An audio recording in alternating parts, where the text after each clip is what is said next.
are continuously coming. It is not like that I know more thing or much better. If you have any information, you can add, and you can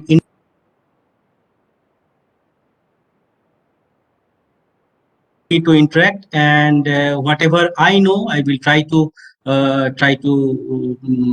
clear your doubt, whatever as per my knowledge, and whatever if I find it out within the course of time, and I will get back again with your doubt and questions. So keep asking wherever you will feel any doubt or any raising in your mind. So before starting the lecture, primary sedimentary structures, that has you all the things have already been dealt during the your BSc.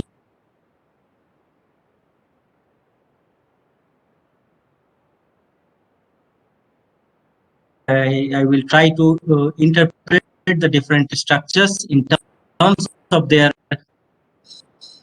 mechanism, in terms of their physical state of formation. So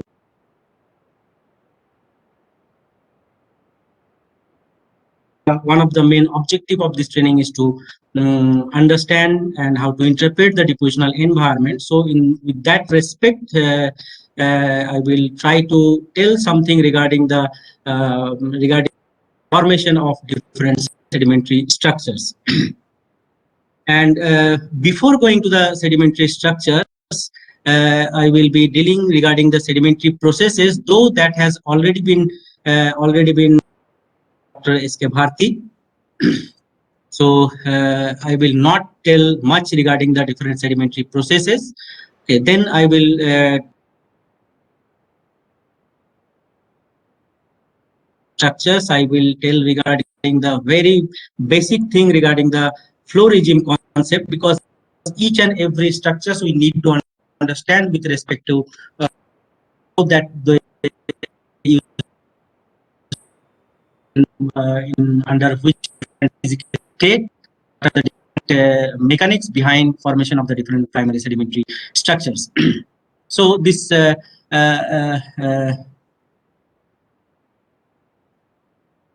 is it audible? Yes, sir. Yes, sir. It is audible. Yes, sir.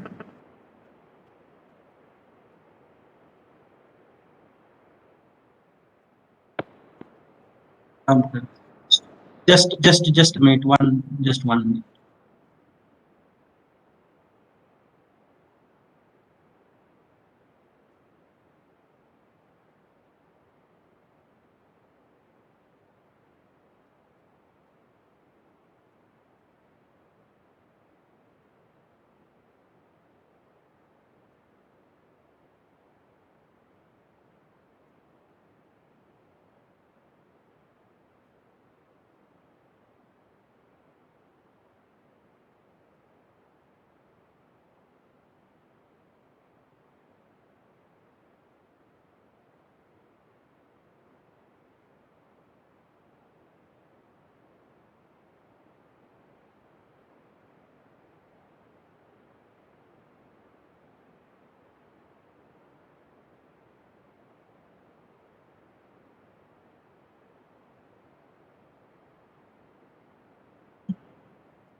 Okay, so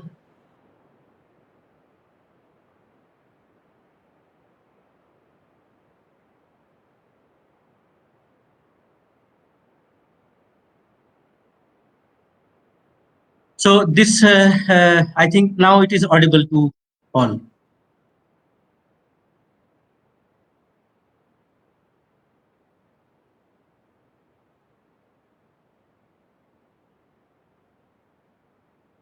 Is it audible, and can you view the slides? Yes, sir. Yes, it is audible to me and I can view the slide also. Sorry. Yes, it is audible to me and I can view the slide also. Okay. So this rock cycle, all of us know, and that has been dealt already, that that all the primary rocks, that is the igneous rock, as well as that used to be weathered from the source rock, and it's become some sedimentary rock, and then metamorphic rock, and again it can be igneous rock. So all of we know that the rock cycles. Now coming to the sedimentary processes, that main three sedimentary processes, that is the physical process, chemical process, and biological process. So that very briefly that has been and dealt in the first session. Only thing, the what are the different physical processes? Those are weathering, erosion, transportation, and then ultimately deposition in the basin. Okay, so weathering means it produces smaller fragments or the particles from the pre-existing rocks, and then that has got eroded from the different agents, that again that used to be transported by the different agents like water or air or glaciers. Then usually whenever there will be accommodation space, all the sediments used to be deposited in those depressed area or in the basin. Then coming to the chemical processes, that in different way that chemically they used to, the different sediments used to precipitate it, and they used to make some sedimentary horizon. And another is the biological processes. By different biological processes, that sedimentary rock can be formed like stromatolite. Now coming to the flow regime concept, very quickly within 4 or 5 slides, I will tell the different required thing to understand the different structures, sedimentary structures. So first of all, there are two things we need to understand: what is density and what is viscosity. The media of water and air differ significantly in certain physical properties, in particular density and viscosity. So density defines, or it determines the magnitude of forces such as shear stress that act with the fluid on the bed, particularly when the fluid moves down a slope under gravity. So that is called the density. And viscosity is the ability of the fluid to flow. So these two terminologies, that is the density and viscosity, is very much important to understand the this flow regime concept. Now, this equation is the relationship between the water discharge and the flow velocity, where where Q is equal to W into D into V, where W is the width of any channel, and D is the depth of the channel, and V is the velocity. And if we compile these two, width and depth, so this is the cross sectional area, W into D, that is the cross sectional area. So if we increase the cross sectional area of a channel, then automatically the velocity will get decreased. And if we decrease the width of the channel, then velocity will increase. Now coming to the Reynolds number. Reynolds number is the relationship between the viscosity and the flow velocity. Reynolds number is equal to mean flow velocity into diameter and then into density by viscosity. So this is the relationship between the viscosity and the flow velocity.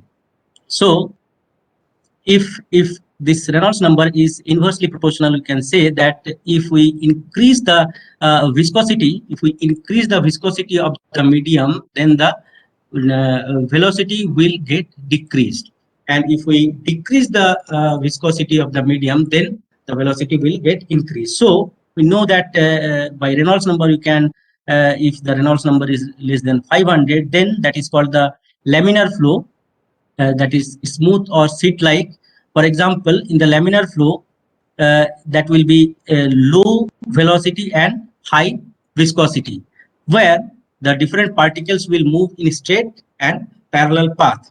Whereas when the velocity will be increasing, or the high velocity, and then if the velocity is increasing, then the fluid viscosity will be lower, and then during that time that particles will move in a haphazard fashion.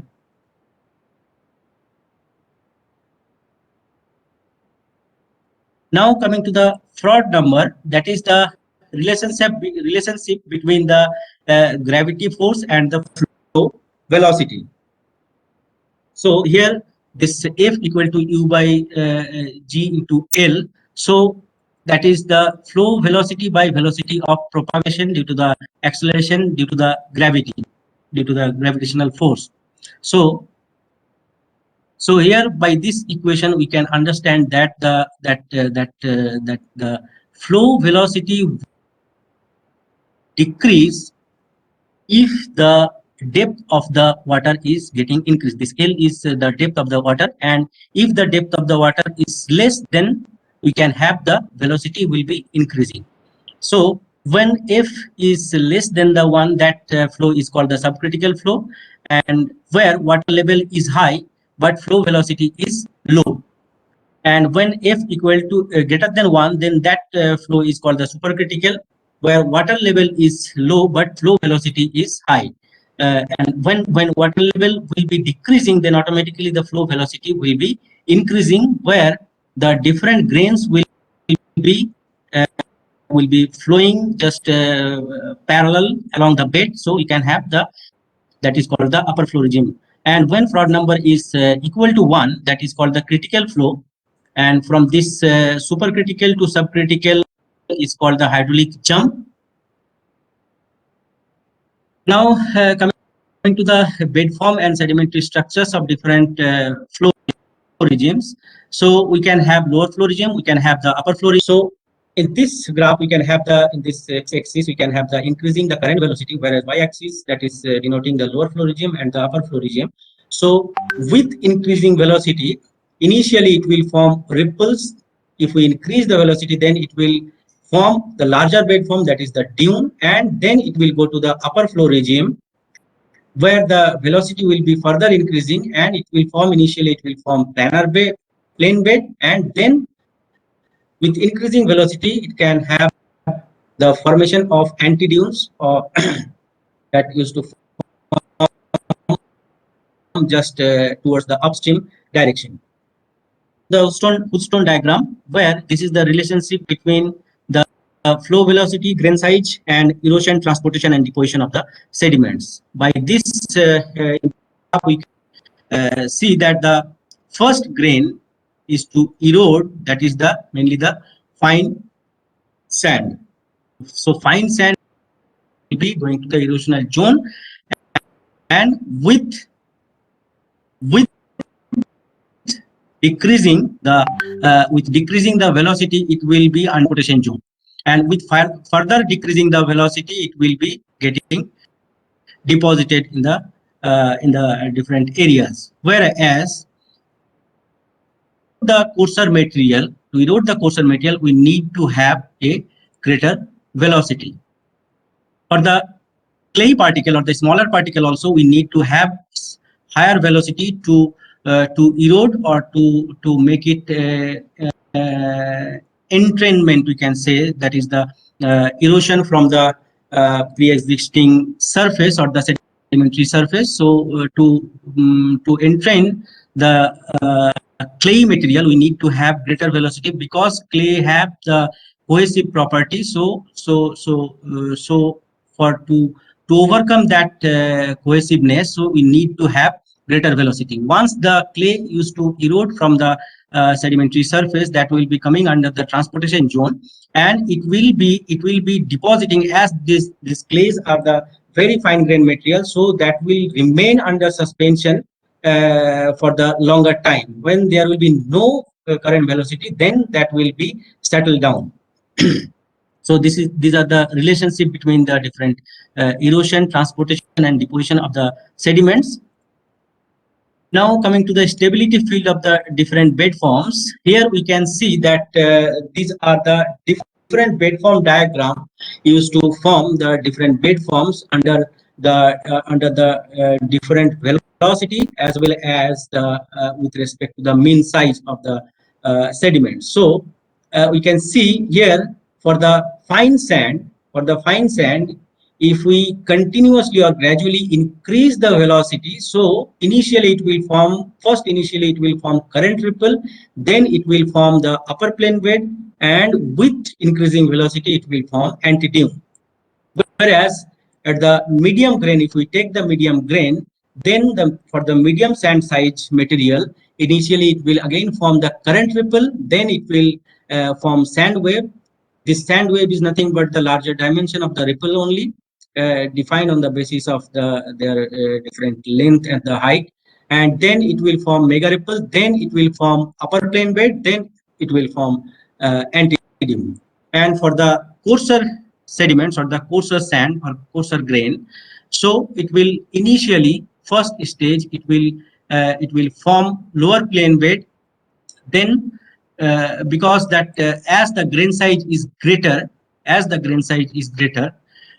so though the finer grain during that time, during this current velocity, it will be turbulent, whereas as the grain size is greater, so it will be forming a laminar flow, so it will form a lower plane bed, then it will form sand wave, then mega ripple, then upper plane bed, then antidune. The same thing has been written here. For sill to very fine sand, it will form ripple to upper plane bed, then antidune. So in this way, we can have the different transformation from one bed form to the another bed form.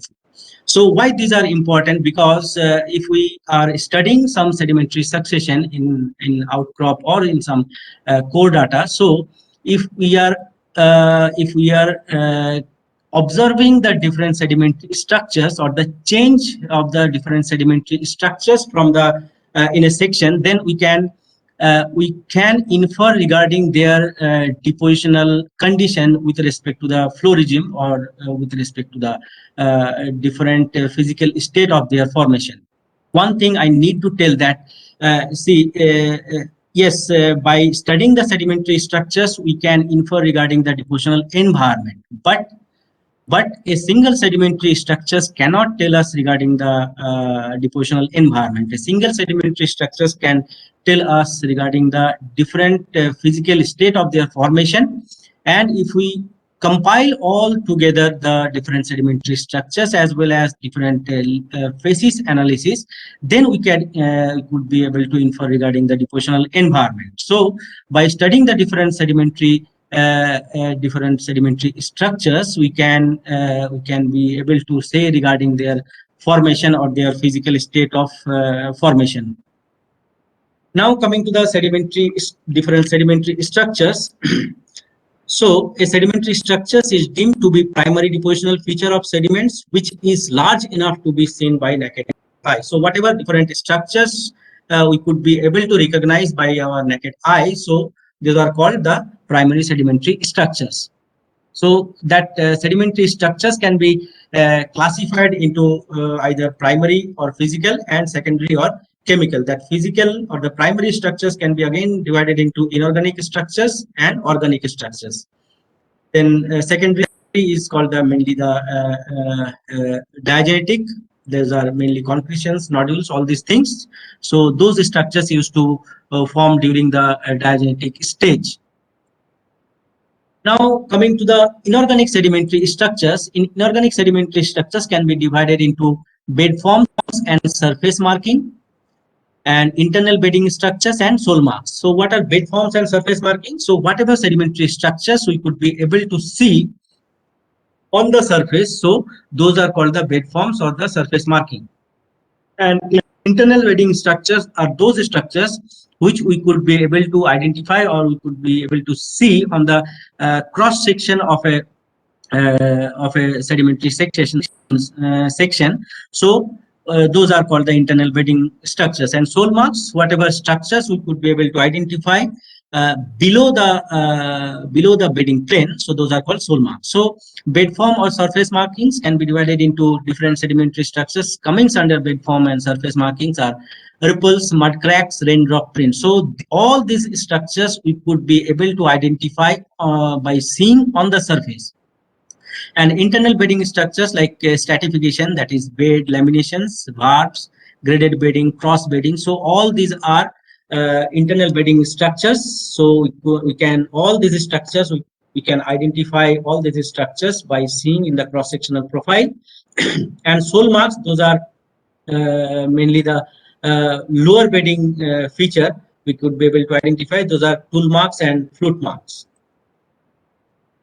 Now coming to the organic or biogenic sedimentary structures, those are mainly trace fossil or technofossil and biostratification. So what are different trace fossil like track, trails, burrows, then bioturbation, boring, and root marks, and biostratification structures like stromatolites. And different diagenetic structures are also there, which are mainly secondary in nature.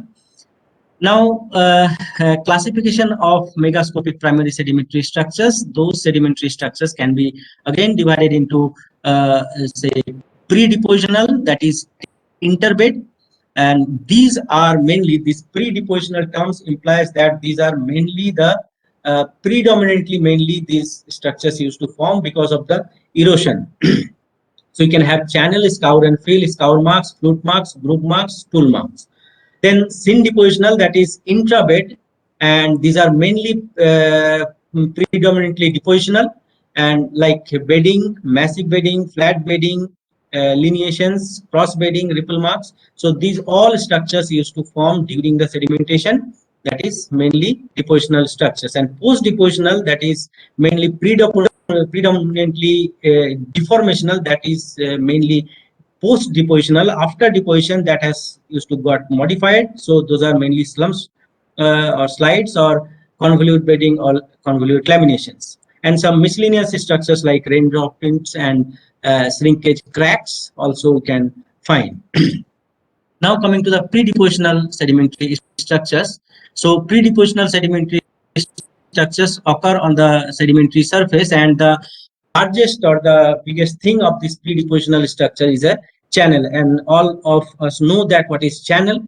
That is mainly due to the erosion of the soft sedimentary soft sediments due to the flowing of the water. So that used to make some channel. Then scour marks, again this is also erosional because of the scouring activity. It can have some erosional feature, and it can have and during the later part that used to be filled up or deposited by the by some sediments. Like in this diagram we can see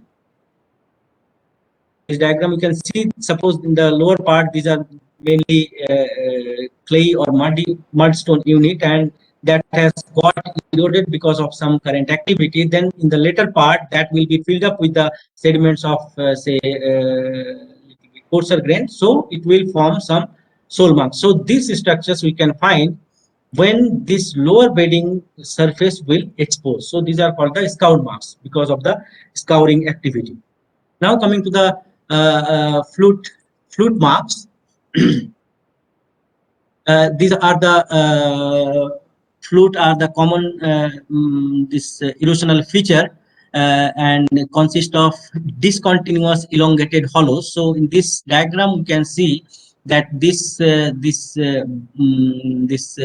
bulge portion that is towards the upstream direction. So so the paleocurrent direction will be from the left to the right, and this whatever flute marks have been shown here, these are all are the lower bedding feature. Okay, so this is the paleocurrent direction. And what is group marks? Group marks are also erosional interbed structures, but these are mainly in dimension wise less than the flute marks. They are slightly long, thin, and straight, and it used to parallel with the current direction. And what is tool marks? Tool marks is the marks that is very small in size, and that is mainly because of the traction or the dragging of the different either pebbles or wood or plant fragments or some fossil fragments. So they used to form some tool marks, and these are highly irregular in shape, both in plane as well as in cross section, but those are mainly, again, those are also parallel with the current direction. Now coming to the syn depositional or the intra-bed structures. Syn depositional structures are mainly formed during the sedimentation. We can also say that these are the constructional structures, the sedimentary beds. So first and foremost important thing is the bed. What is bedding? That bedding is the we can identify the bed on the basis of the differences in the lithology or grain size or grain shape, as well as the packing character of the different sediments. So this bedding plane denotes either when will be created or will be formed. So any bedding plane can form with either due to non-deposition or due to erosion or due to abrupt. So then there will be, because when certainly the sediments will be whatever carrying by the by the different agents like water. So the sediments will also change their character. So this plane of abrupt changes or plane of erosion. Bed is composed of laminae. We know when the thickness of the bed is less than the 1 centimeter, then that is called the laminae. And on the basis of that can be very thickly bed, thickly bed, then medium bedded, type of the different beds. Now coming to the massive bedding. What is massive bedding? Massive bedding, that means which is having without having any kind of sedimentary structures. And in true sense, in sandstone, it is quite rare chance that we will be having a massive bed, because if that is a sandstone, then chances are there will be a different internal sedimentary structures, but we are not able to identify them on the surface or on the field. But that true the massive bedding can form some mudstone or clay stone. There we can massive bedding, and sometimes sandstone used to show or look like a massive bedding because of the one of the reason I can say that suppose any rock that is granite having if that is texturally as well as mineralogically mature. So as those are texturally as well as mineralogically mature, so we could not be able to identify any kind of sedimentary structures, because there is no compositional differences as well as there is no textural difference. We will not be able to identify any kind of internal structure, so that will be look like a mass of massive sandstone bed is rare. Now coming to the flat bedding or the planar bedding. Flat bedding or the horizontal bedding is bedding which parallels the major bedding surface, that is nothing but the deposition with that is called or the plane bedding. Here planar stratification, planar cross stratification. Is it is it possible that we will be confused with that planar stratification with the planar cross stratification? So for that we can draw some diagram so that suppose this is, so this is one 3D diagram, one block diagram. So here suppose there are some beds which are running like this on the surface, and these are inclined like this. So when we will see in this surface, when we will see on this, so if we see this section, if we see this section, then we could be able to say that is the cross stratification. If we see in this particular section,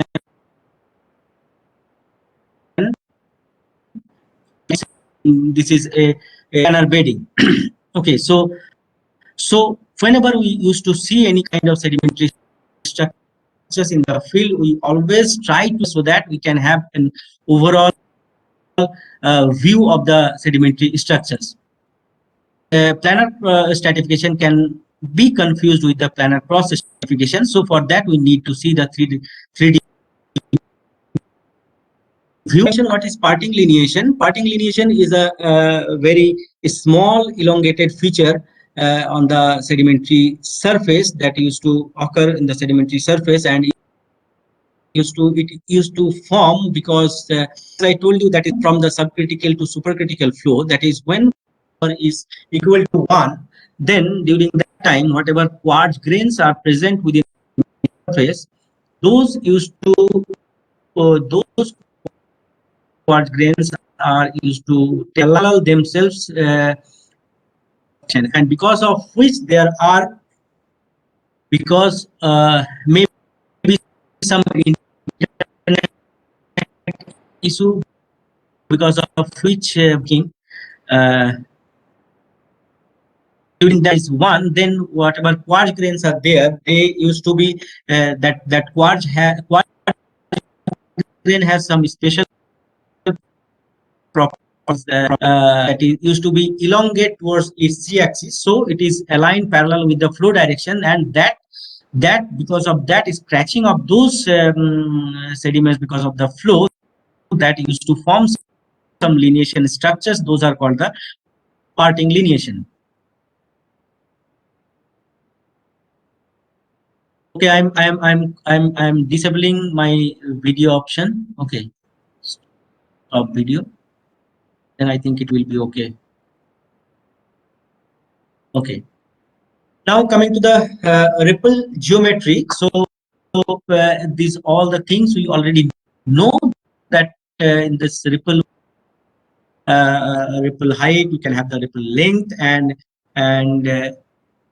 if we see the cross-sectional view of the ripple, so these are the gentler side is the called stoss side,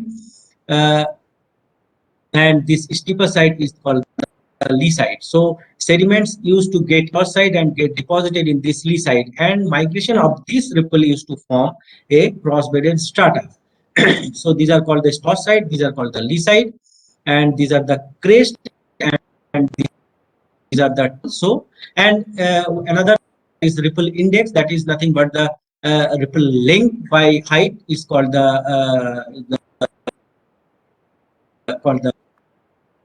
time towards the defining different properties or the terminology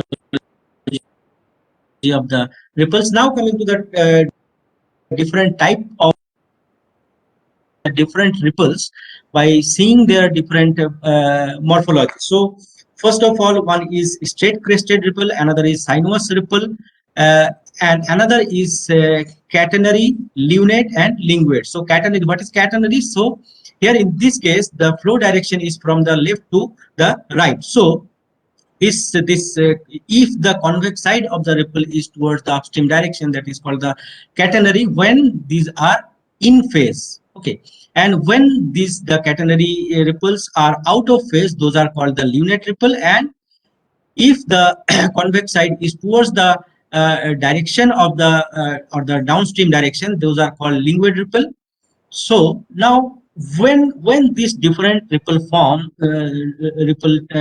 morphology used to form, that we need to understand, because in under which condition these different ripples we could be able to identify, or we can we can see under different conditions.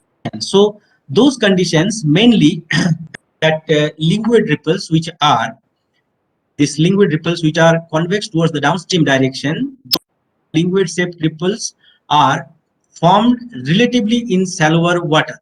When the water level is shallower, then automatically, as per the different flow regime we have discussed, that during the when water will be shallow, then the velocity of the water will increase, which will train or which will try to drag most of the sediments towards the down, which this linguid ripple will form. Whereas in the lunate ripple and dunes are usually formed in relatively deeper water condition. So in deeper water condition, we can have the lunate or the lunate ripple formation of the lunate ripples. Now, for the small scale ripples, if the dimension of the ripples are small scale, then if the depth is decreasing and velocity increases, as just we can think about a sea profile. So from the seaward part to the landward part, it will happen that it will decreasing and velocity is increases. And if the different ripples are smaller in size, so at a larger depth, greater depth, initially it will form a straight crested ripple, because in the depth that will be act as a laminar flow, and that will form a straight crested ripple. Then when there will be small turbulence on the water, so that straight crested ripple will form sinuous ripple, and then it will form with decreasing depth and velocity increasing, it will form symmetrical linguid ripple first, then asymmetrical linguid ripple. And for the larger bed large scale ripples, so initially it will form at the greater depth, it will form straight ripple, then with decreasing depth it will form sinuous, then catenary, then lunate ripple. So these are the things. So by if we are getting this kind of different ripple forms, we can infer regarding the water depth as well as the velocity of the transporting agents. Now coming to the internal structures of the ripples. So internal structure wise, so these are called the bottom set, and these are called the top set, and these are called the foreset lamines. Now coming to the cross stratification. Now first thing is cross bedding. What is cross bedding? These structures also known as current bedding or cross laminations, cross stratification, or diagonal bedding, and includes bedding may be included bedding may be seen in both modern and ancient sand. So cross stratification used to form because of the migration of the either small ripple, that is small ripple will form a smaller bed form, that is cross strata, and larger ripple will form larger bed form of the larger strata. So bed form is not entirely eroded by the subsequent bed forms. So to form a cross strata, so we need to have sediment input is greater than the sediment output. So when the sediment input will be greater than the sediment output or the erosion, so sediment deposition is greater than the sediment's erosion. So then we can have the formation of the cross strata. So as I told you that, and we can also imagine that the straight crested ripples, when those straight crested ripple will migrate, then it will form planar prostrata. It will form planar prostrata, whereas sinuous or linguid or lunate ripple bed forms produces through those will be producing trough cross stratification. This cross bedding has great value in defining stratigraphic order, and it is to help very much helpful to understand the top and bottom criteria of any bed or any sedimentary unit.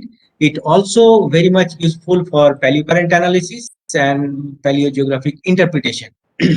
If we could identify the different cross strata, we can take the paleocurrent and data, and we can have the paleocurrent analysis that will help us to know regarding the paleogeographic condition, as well as from where the different sediments coming within that particular basin. Now this you can see this is a straight crested ripple, and migration of this straight crested ripple will form a planar cross strata, whereas this is, you can see, this linguid or lunate kind of ripple. So migration of this linguid or lunate shape ripple, that will form a trough cross strata. Now depending upon the size, depending upon the dimension of the different cross strata, you can have a small scale cross bedding that is up to 5 centimeter 5 centimeter thick, and medium scale that is 5 to 2 meter thick, large scale 2 to 8 meter, and very large scale greater than 8 meter in dimension. So these are the size classification of cross strata. If we could identify some cross strata, we can measure the thickness of the cross strata, and we can note it down in our field diary like this, whether this is a small scale cross bedding, medium or large scale cross bedding, like that. Now coming to the herringbone cross stratification, it comprises, what is herringbone cross strata? These are mainly pair of tabular set of cross strata just dipping opposite to each other. and just adjacent or the one above another cross strata, those are dipping opposite to each other. You can see the adjacent or the just one above another. These are the four set of the cross strata are opposite to each other, and it occurs in tidal channel environment where current direction is reversal. So this is one of the structures. By seeing, we can say directly by seeing this, if we are getting herringbone cross strata, we can say that might have been deposited under some tidal environment or the tidal activity, because of the, and this herringbone cross strata used to form because of the, as we know that the tidal in tidal activity or the tidal environment, there is ebb current and flood current. And so one strata used to form because of the ebb current, dominance of the ebb current, and another strata used to form because of the dominance of the flood current. So in this way, this herringbone cross strata used to form. So if we take the paleo current of this herringbone cross strata, uh, uh, it will be just opposite to each other, as well as you can say this is bipolar, that is opposite in direction, bipolar in direction, that paleo current data. Now coming to the graded bedding, which is, what is graded bedding? That terms itself defining that this is the grain size variation from coarser to the finer within one unit or within one bed itself. So that is called the graded bedding. So in this graded bedding can also have either normal graded bedding, can have normal graded bedding because of the gravitational force. If there are different grains are present, so you know that because of the gravitational force, the larger the grain size, those will be first that will be deposited the system, and then with decreasing grain size it will be deposited. So this is called normal graded bedding. And if the thing is reverse, if we are seeing within one bed, if we are seeing the grain size is finer to the coarser at the upper part, so those are called the reverse graded bedding. This reverse graded bedding is to form maybe because of the kinetic sieving, that can form reverse graded bedding. So here you can see this is a field photograph from Kuju area, that is from Talchi sediments of Dudinala area. So here you can see at the lower part, you can see this is a normal graded bedding, whereas in this upper part, this yellow color arrow, that is showing a reverse graded bedding conglomerate unit. And another thing, if this is within one bed, these are called the bedding, that is reverse graded bedding or normal graded bedding. If it is showing a fining upward sequence or coarsening upward sequence, itself defining that these are consist of different sedimentary unit or the different sedimentary bed, which has a tendency or the trend towards the upper part, it is fining upward, whereas here it is coarsening upward sequences. So you can say finding upward sequences or the bed, series of bed, and coarsening upward sequences or the series of bed. Now, three different processes of transportation and deposition of sediments. Now, sediment from traction current. So, traction current moves sediments along by rolling and saltation as bed load and generated traction deposit, that is cross bed or cross sand deposit. And sedimentation from suspension current. So, because of the suspension fallout, we can have the formation of the different sedimentary structures. For example, varp deposit, which is comprising mainly a alternate couplet of silt and clay unit, where these are mainly the product of in some glacial lake, where during the summer session, when that ice used to melt, then there will be a very little energy which bring this silty material within the system, and that will be deposited. And during the winter period, when the lake will be freeze, then there will be no transportation, and the finer material, that is the clay, that will be deposited, and that will be under anoxic condition as that has been freezed. So we can also think about that clay unit will be having darker in color. So we can have lighter color silty unit and darker color clay unit. So these couplets are called the varp deposit. And if we are getting any varp deposit, so we can say that has been deposited under some glacial lake. Now, mass flow and Bouma sequence. What is mass flow? That is, if we can say mass flow, that is when the sediments will be there are different size classes of sediments, and within the action of the within the water or any agent, if that all the different size classes are moving all together, so we can say that is a mass flow. And what is turbidity flow? So what is turbidite? So that means turbidite means if there is a density differences. Suppose in some areas there are very coarse from very fine grain material to very coarse grain materials are there.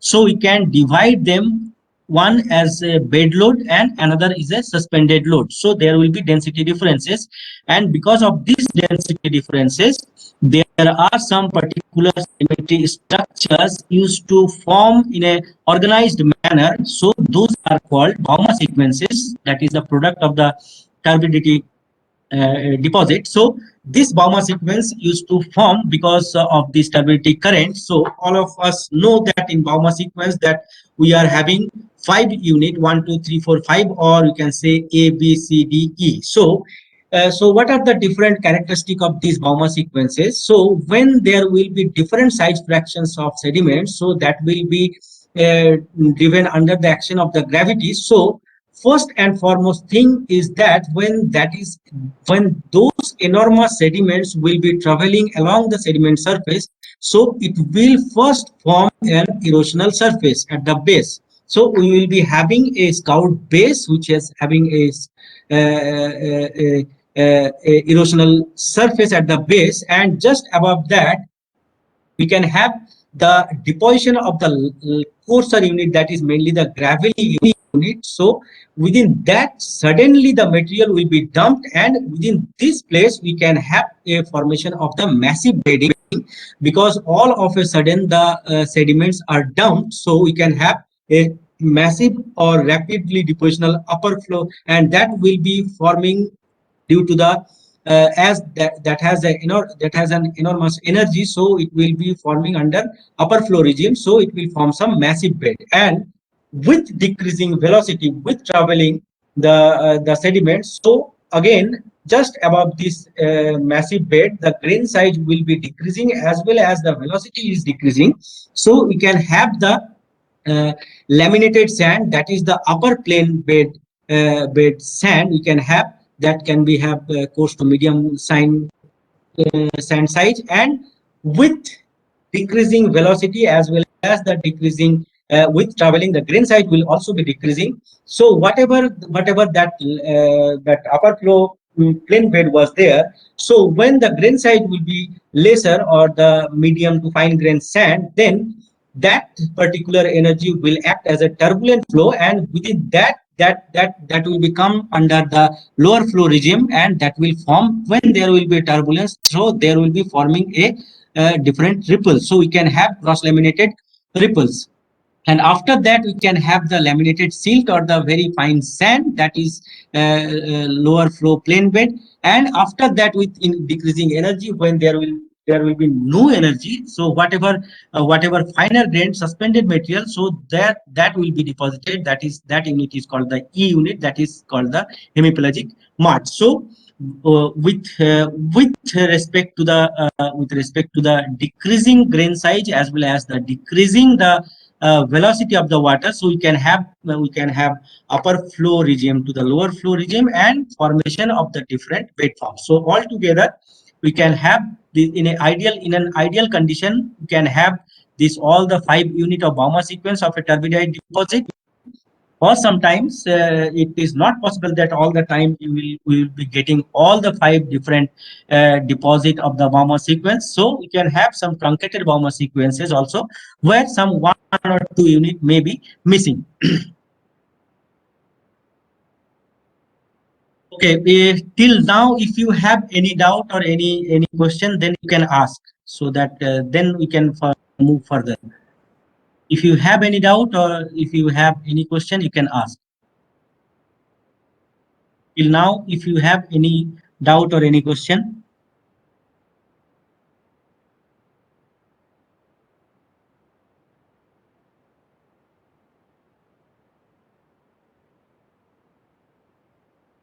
Is it audible to everyone?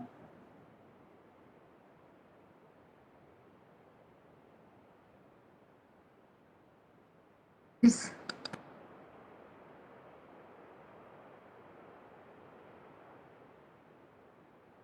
Okay.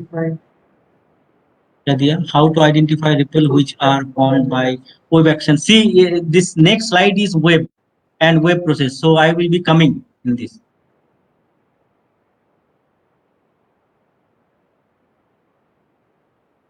Can we find the whole Bouma sequence in a section?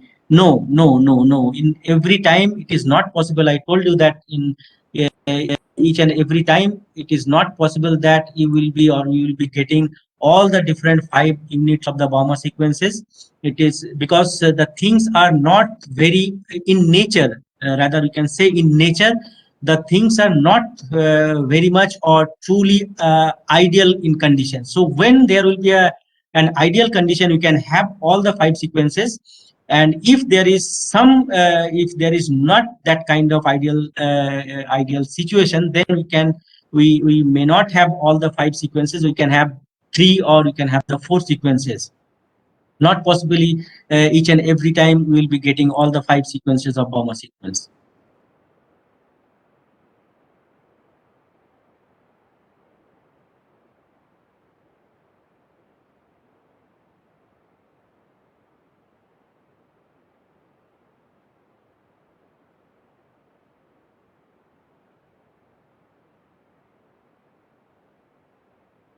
If you have till now whatever has been told, if you have any doubt, you can ask, so that we can go further, or we can go to the next slide again.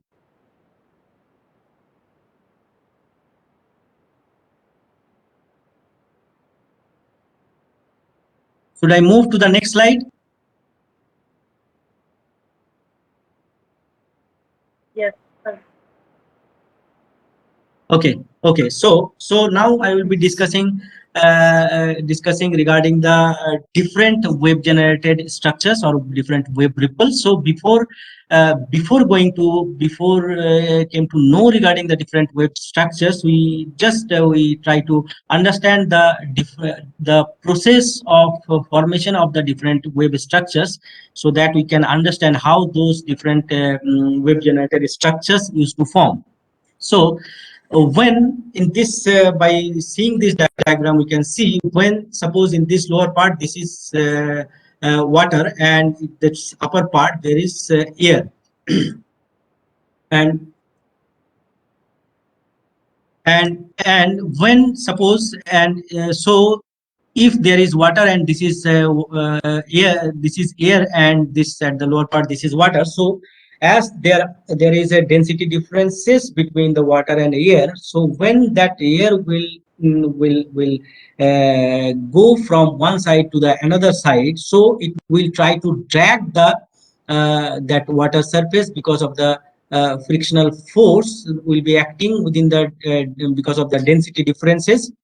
So it will try to drag the water surface, and because of the that dragging of the water surface, that whatever water body will be there, so that will try to move in a circular motion. Okay, so it will form a circular motion like this, so it will move like this, it will forming an a circular motion within the water. So with depth, this whatever circular things are there, so it will be flattened and it will be with depth because of the buoyancy of the water, that circular motion will become elliptical and it will further become elliptical.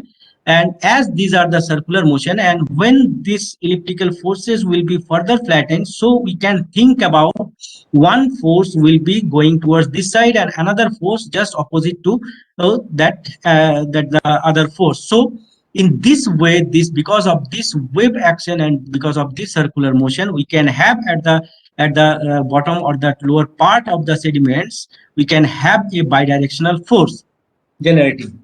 Okay, so if the depth of the water is this level, so we can have at this depth we can have the formation of bidirectional forces. So it can form some symmetrical ripple because of the bidirectional forces acting opposite to each other.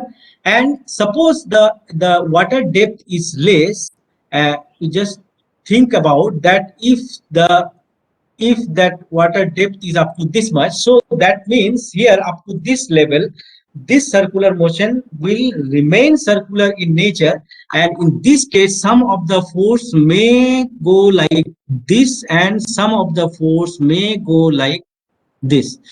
But as the water is moving from this side to this side, so most of the forces, whatever force that is try to going towards this side, in the subsequent wave action, it will again try to pull this force towards this direction. So in this kind of condition, we can have the formation of wave ripples, but those will be mainly asymmetrical ripple, with all the mainly the ripples or the lamines will be dipping mostly towards one direction, though we can get also bidirectional ripple also.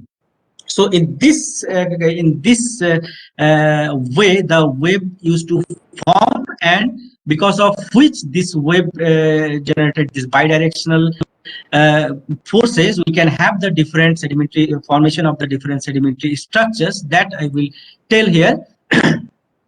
So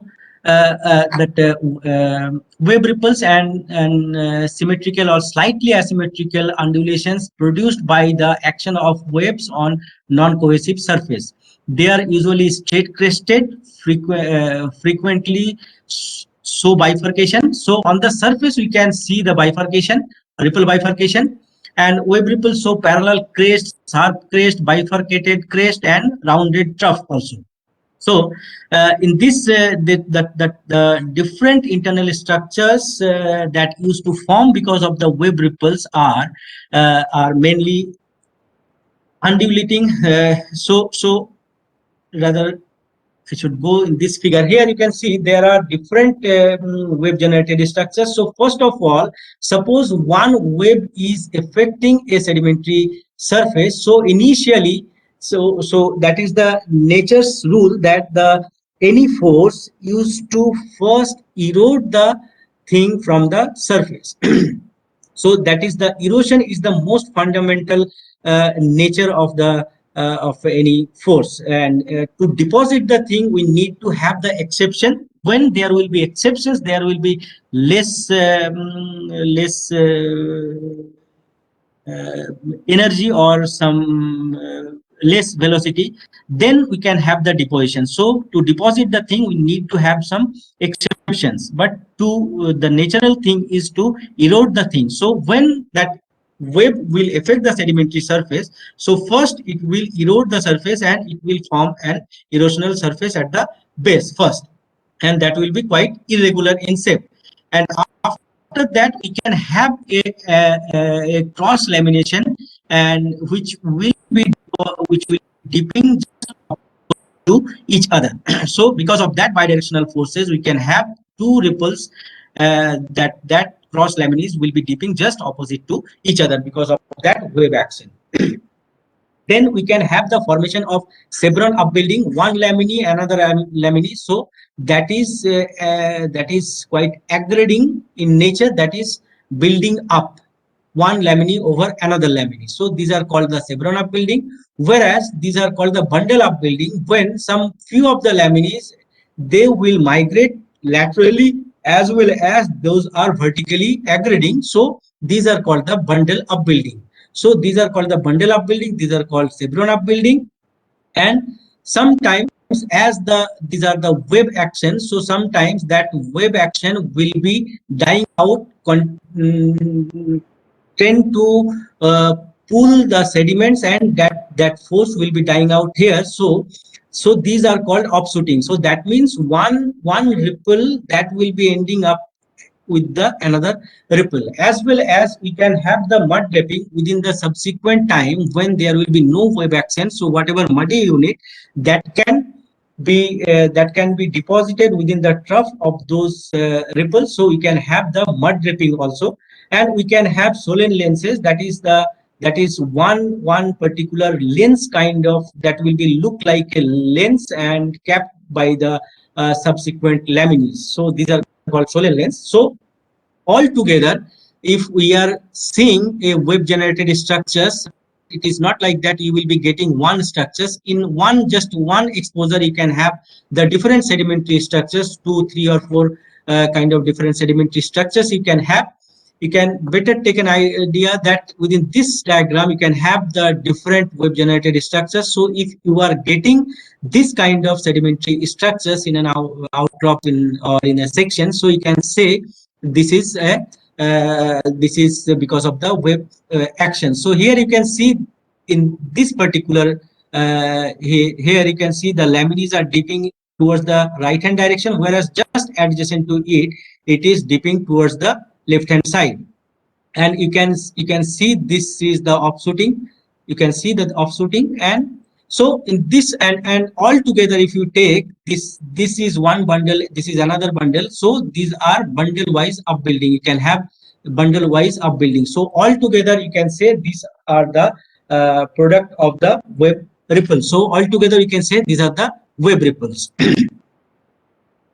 Now coming to the Hamoki cross stratification. So Hamoki cross stratification is produced under the storm wave action. So Hamoki cross stratification is also nothing but the product of a wave structures, but which is or used to be a larger in dimension. Okay, so what are, first of all we try to understand what are the different characteristic features of the Hamoki cross strata. So it has an erosional lower set boundary with dip mainly below 10 degree and maximum 15 degree, gently curving convex up and concave up laminis. So you can look this elevated portion, these are called the hummocks, and the depressed portion, these are called the swells. And you can have this whatever laminas are there, those are truncating upward here, making a very low angle, like maximum up to 10 to 15 degree. And the and these hummocks are mainly 10 to 15 centimeter in thickness or the height, and the individual hummocks or the swells, those are mainly 1 to 5 meter apart. So dimension wise, on the surface you can have one individual hummocks or the swells, those are mainly 1 to 5 meter, and thickness of those cross strata is to 10 to 15 centimeter in thickness. And characteristically, the grain size in which we can get this hammocky cross strata, those are mainly coarse-sealed to fine sand and containing abundant mica and carbonaceous debris. Because why it is so? Why it is so? I will be telling. So we need to have, and if we are getting getting a hammocky cross strata, so it will show the grain size from coarse sill to fine sand. So these are the few field photographs of hammocky cross strata. You can see this is low angle truncating upward with the just up adjacent lamines. Here also you can see. So hammocky cross beds used to form because of and during the year 2006, Dumas and Arnold, they have published one paper. They have experimented the flume chamber that to form a hammocky cross strata, it used to take minimum 8 to 10 seconds. It is required to form hammocky cross strata, and where we need to have high oscillatory velocity, that is 50 centimeter per second, and oscillatory dominated combined flow, that is the unidirectional flow, that is 10 centimeter per second, then the hammocky cross strata can form.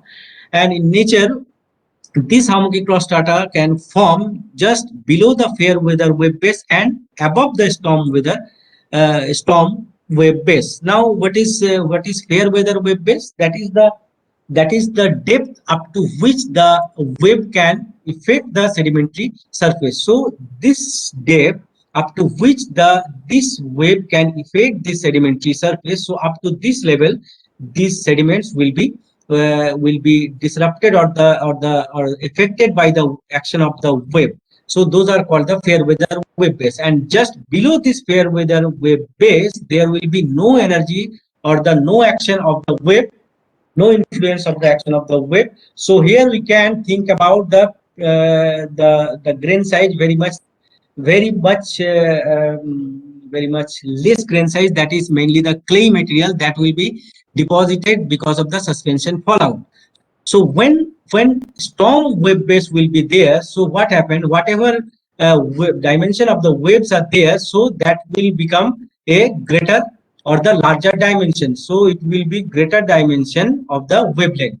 So when that wavelength will be increasing, so it will affect the sediment further greater depth up to this level. So this level is called the storm wave base. Generally, it has used to be considered that whatever wavelength, suppose this is the wavelength of this wave, so half of this wavelength, this much depth can affect the that action of the wave. So when the dimension of the wave is increasing, so it will, the effect of that wave will further penetrate below and it will affect the sedimentary surface below.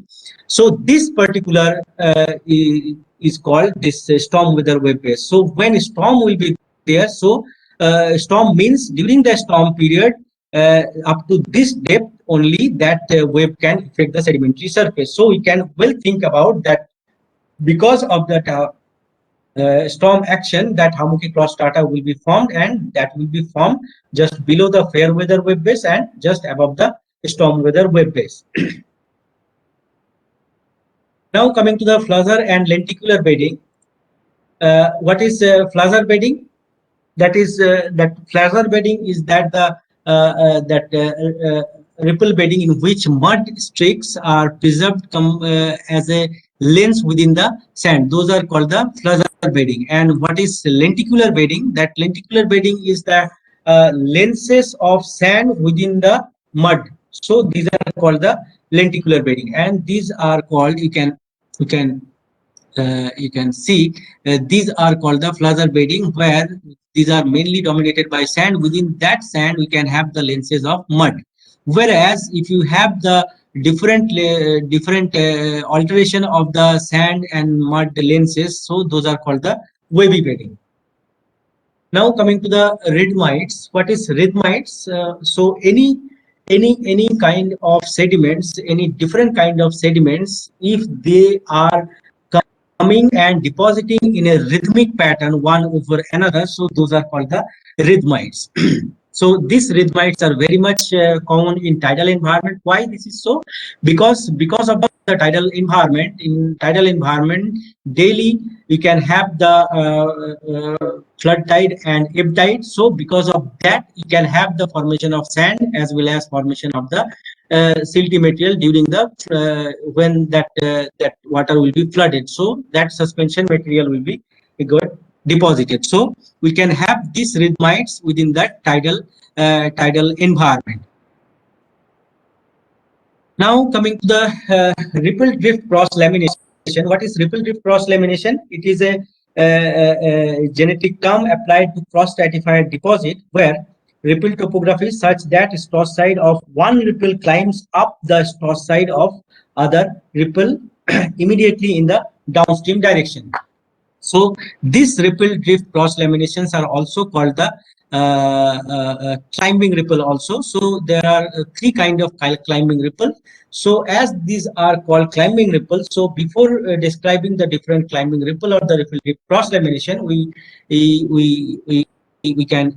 need to understand the different mechanisms. See if these are some ripples. You can see these are some asymmetrical ripple. So one ripple is climbing over another. So if we make a tangent of this stratus side, so this is making an angle with this horizontal line. Okay, so this angle is called the stratus angle. And another thing is that the climb angle. So if I am telling that climbing ripple, so that has to do something regarding the climb angle, at which angle the different ripples are climbing. So what is climb angle? So if we join the different crest point of the different ripple, which is just climbing one over another, and if we join this particular line joining the different crest points, so this line is also making an angle with the horizontal.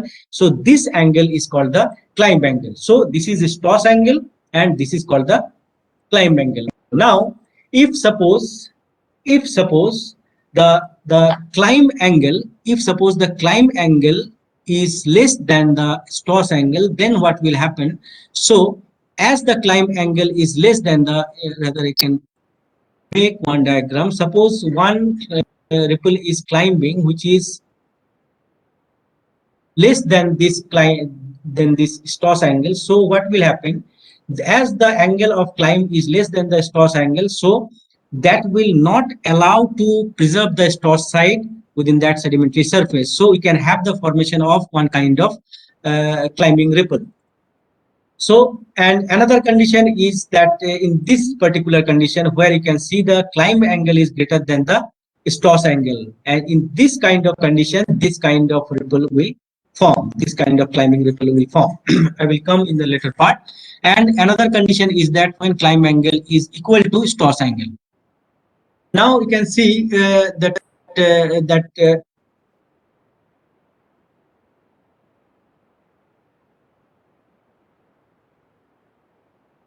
now in this diagram you can see when climb angle is less than the stratus angle, then our climbing ripple or that ripple will form like this kind of a structure. So we can see on the sedimentary surface. These are called type 1 climbing ripple, where the climb angle is less than the stratus angle, where we will have only the preservation of the lee side, no preservation of the stratus side. Though it will look like this is a stratus side, but these are not the stratus.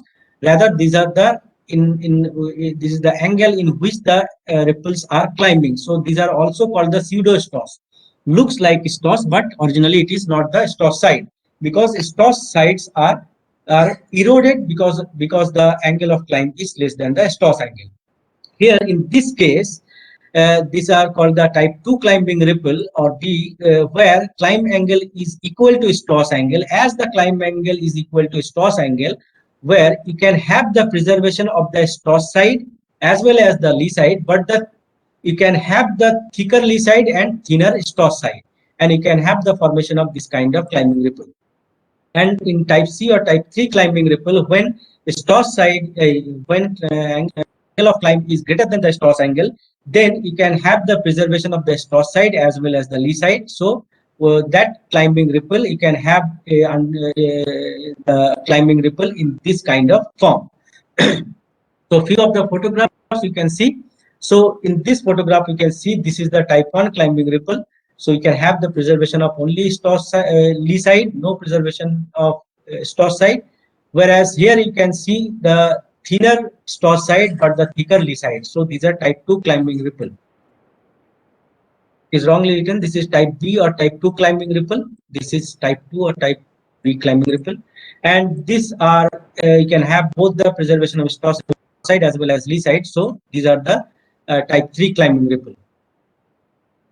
Now, when does it occur? So when these type 1 climbing ripple are also there are different abbreviation introduced by the different workers. So if we are getting type 1 climbing ripple, so that means there the bed load is greater. Whereas if we are getting type 3 climbing ripple, in that particular condition, you can have that suspended load is greater. So when bed load will be greater, then you can have the formation of this type A climbing ripple. Whereas when the suspended load is greater, then we can have the formation of this kind of climbing ripple, that is type 3 climbing ripple. So you can have that suspended load by the bed load is increasing from this type A to type C climbing ripple.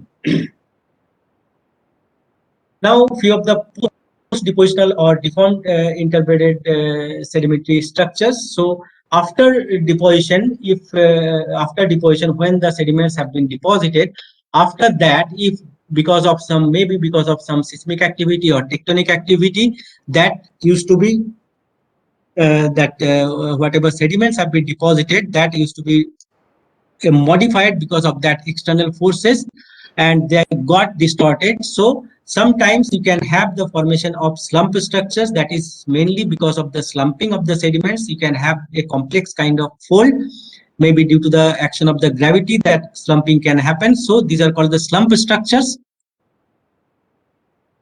And convolute bedding. So because of some tectonic activities, whatever sediments have been deposited in a layer parallel, so because of that seismic activity, some complex kind of fold can form. Those are called the convolute bedding. And in that convolute bedding, the synclines tend to be broad, whereas and open, whereas the anticlines or anticlines are tight and packed. And load structures, what is load structure? Suppose in some muddy layer it has been deposited, and after that because of the increasing of the energy, some coarser sand has been deposited. So that coarser sand, because of the gravitational force and because of the overloading weight, so that will try to sink down within that muddy layer. So it will form some load structures. Those are called the load structures. And sometimes these structures, pillow and ball and pillow structures, are also the part of the load structures. And flame structures, that is again, this is also load structures, but it used to form some flame kind of thing. So in this diagram, you can see these are the few of the ball and pillow structures. And here you can see the convolute laminations, where you can have the broad synclines and tight anticlines here. So these are all convolute laminations. And some miscellaneous structures, that mud and sand volcanoes, also because of some seismic activity. What if suppose some in the underlying strata, if there is some muddy unit, so that muddy unit is, if that is consolidated with water, so because of some jerking effect, that because of some seismic effect, so that muddy unit, as that is the consolidated with the water, so that will try to come out towards the low pressure zone, towards the surface. So that can form some mud volcano. And sometimes it can also form some clastic dikes. So how clastic dikes used to form? If suppose in the underlying sediments, if suppose that is formed with the there is a sandstone layer saturated with full of water. So because of that seismic or some jerking effect, some tectonic activity, so that as the sand is highly porous as well as permeable, so that water used to come towards the low pressure zone, that will come out from some weak zone, and that can form a that can cut 3-4 or maybe more sedimentary unit and forming a sedimentary dike, that is called the plastic dike. And sometimes it is also called a water escape structures, because that is, if that is not cutting 3-4 unit and it is only cutting 1 unit, and those are also called the water escape structures. And mud cracks, that this is also surface making structures. Because of that, because of the evaporation of the mud, that mud used to crack, and in this way this mud crack structures used to form. And if we are getting this kind of mud crack structures, so we can say regarding that for the time or during the deposition, or just after deposition of those muddy material that has been exposed, severely exposed, that is why that is cracked, and that mud crack has been formed. And some because of the raindrop also within the muddy material, we can have the raindrop imprints also, we can have. These are some miscellaneous structures. Now coming to the imbrication structures, if there are some long flattened pebbles are there, so that will be deposited within that system, and that will try to trend or lie parallel with the flow direction, and the inclination of those pebbles will be towards the upstream direction. So here for this, current direction will be from towards left to right hand direction, whereas in this particular horizon, it is the paleocurrent direction is towards this side, so aligning parallel. These are called the pebble imbrication. From pebble imbrication structures also we can take the different paleocurrent data. So these are all about the different sedimentary structures. And now why we used to study the sedimentary structures. So this is the concluding slide, or the last slide of this presentation. So the sedimentary structures we used to study to determine the environment of deposition. But mind it that as I told you, that a single sedimentary structures, by seeing a single sedimentary structures, we cannot say regarding the environment of deposition. So for that environment of deposition, we need to see we need to do the phases analysis that we will be dealing afterwards. So for that, we need to consider all the sedimentary structures also, keeping in mind the different lithology as well as compositional variation. So we can determine that environment of deposition by studying the sedimentary structures. Also, we can determine the top and bottom criteria of any sedimentary unit, and to map the paleocurrent system of an area by studying the different by considering the different sedimentary structures. We can take the paleocurrent data out of those sedimentary structures from like trough cross data or pebble imbrications, flute marks. So we can have the paleocurrent data, and we can make a paleocurrent map the paleocurrent system of that area. And this whatever different paleocurrent analysis, that again that will be dealt in the coming lectures.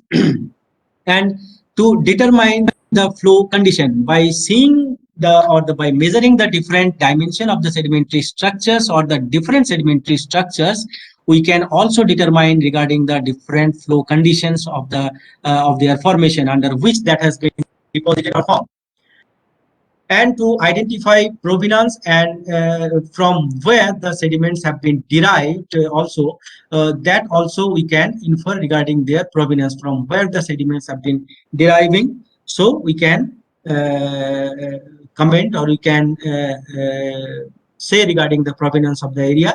And to assess chemical changes after deposition. If there is some chemical changes, as well as not only chemical changes, also we can infer regarding the tectonic activity during or after the deposition of the sediments. That also we can